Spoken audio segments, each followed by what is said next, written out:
श्री चंद्रशेखर। सभापति जी आ गया सर, आगे आगे।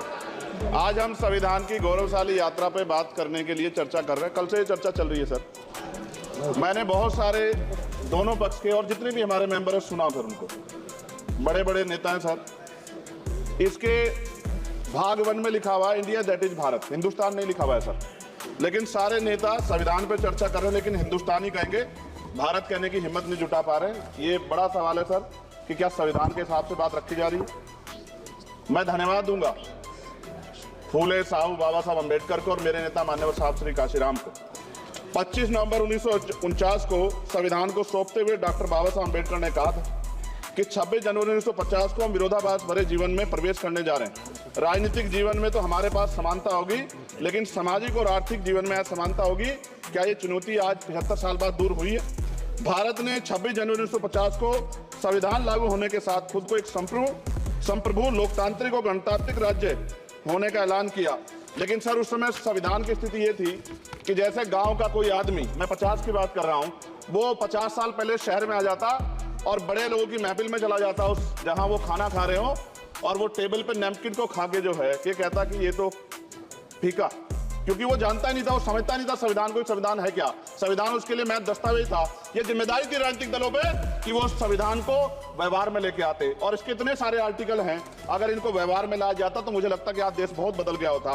बाबा साहब ने कहा था कि लोकतंत्र भारतीय भूमि का केवल ऊपरी पोशाक है, उनके अनुसार यहाँ की संस्कृति अनिवार्य तौर पर लोकतांत्रिक है। भारत जैसे गरीब और गैर बराबरी वाले देश में संविधान के जरिए छुआछूत खत्म करना, वंचितों के लिए सकारात्मक उपाय करना, सभी वयस्कों के लिए मतदान का अधिकार देना और सबके लिए सम्मान अधिकार तय करना, ये बहुत बड़ी उपलब्धि थी सर। ये संविधान है कि आप वहां बैठे हैं और मैं यहाँ खड़ा होकर अपनी बात रख रहा हूँ, और इस देश में आदिवासी महिला के तौर पर जो है राष्ट्रपति बनी है, और प्राइम मिनिस्टर तो नहीं बना, लेकिन शेड्यूल कास्ट के बड़े नेताओं को भी जो है राष्ट्रपति बनने का मौका मिला। इस संविधान की देन अगर वोट हम पे नहीं होता तो शायद अमीर और जो राजा महाराजा खुद को मानते हैं हमारी गलियों तक नहीं आ पाते, हमारे हाल नहीं जान पाते। आजादी का मतलब सर सिर्फ अधिकार पाना भर नहीं है, इसके लिए हमारे संविधान में सरकार और नागरिकों के अधिकारों के साथ साथ उनके कर्तव्यों का विस्तार से उल्लेख किया गया है। बाबा साहब ने संविधान सभा में दिए गए भाषण में कहा था कि स्वतंत्रता आनंद का विषय है, पर अब हमें अपनी जिम्मेदारियों पर भी ध्यान देना होगा। संविधान ने सुनिश्चित किया कि रानी के पेट से राजा जन्म नहीं लेगा, वोट से नेता तैयार होगा। आर्थिक बराबरी के लिए सरकार क्या कर रही है? गरीब और गरीब हो रहा है, अमीर और अमीर हो रहा है। सुबह उठते कहीं बम की धमकी मिलती है, कहीं दंगे की। ये अमृत काल है सर या धमकी काल है? कितना बढ़ रहा है आर्टिकल 15 सर। भारत में आज भी घोड़ी चढ़ने बैठने होती है सर। क्या दलितों को यहाँ भी बोलने की जरूरत नहीं है सर? अगर सबको 4 मिनट दे दो, ये भेदभाव नहीं चलेगा दलितों के साथ। Time is 4 minute, don't waste. भाई सर आप क्या करोगे? सबको 4 मिनट दिए दो, आप मना करो, मैं बंद कर देता हूँ उसको। क्या दलितों सबसे आखिरी में नंबर मेरे पास बोलने का मौका मिलेगा? क्या मजाक कर रहे हैं सर आप? No, ये all independent people are having only 4 minutes. You take. Sir independent में अपनी पार्टी का मेंबर हूँ सर, और जीत के आया हूँ सर, किसी के दया में नहीं आया। Take 1 minute and finish. Sir कल भी बोले तो एक अन्य पार्टी के लोग, आप मौका दो सर। मूछे रखने पर हत्या होती है, महिलाओं पे, छोटे मासूम बच्चों पर रेप हिंसा होती है। एनसीआरबी का डाटा देकर डर लगेगा। यही 1 किलोमीटर पर संविधान को जला गया, और महाराष्ट्र के परभनी में अभी भी संविधान को नष्ट किया गया, उसकी कॉपी को।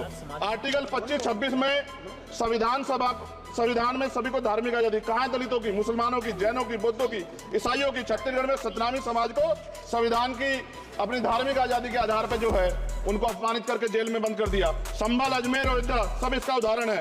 आज ये सरकार आलोचना डरती है। कितने लोग जेल में बंद है? मिरान हैदर, खालिद सैफी, उमर खालिद खान, सिफा खान, गुलफ्शा फातिमा और आजम खान साहब राजनीतिक विरोध में बंद है। सरकार यहाँ बैठी है, सरकार सामाजिक न्याय की बात करती है। बताएं कितने दलित मुख्यमंत्री बना रखे आपने? 13 ज्यादा सरकार स्टेट में सरकार है। कितनी महिला मुख्यमंत्री है? आपकी सरकार ने सुप्रीम कोर्ट के आदेश के बाद रिजर्वेशन प्रमोशन में जारी नहीं किया, और ओबीसी को पॉलिटिकल रिजर्वेशन आप देंगे नहीं देंगे, आप बताने का काम करें। मैं 75 साल की गौरव यात्रा में हम एक सभ्य समाज नहीं बना पाए, इसलिए जाति आधार पर SC, ST, OBC के बच्चों को प्राइमरी स्कूल से लेकर उच्च संस्थानों में भेदभाव किया जाता है। सरकार निरंकुश हो गई, कोई बुलडोजर से कार्रवाई करता है। कल मंत्री जी ने कहा हमने राष्ट्रीय पिछड़ा वर्ग आयोग बनाया, 69 शिक्षक भर्ती में उसकी सिफारिशों को नहीं माना। EWS के जरिए आपने संविधान पे आरक्षण के प्रावधान पे हमला किया। 1 मिनट में खत्म कर रहा हूं सर।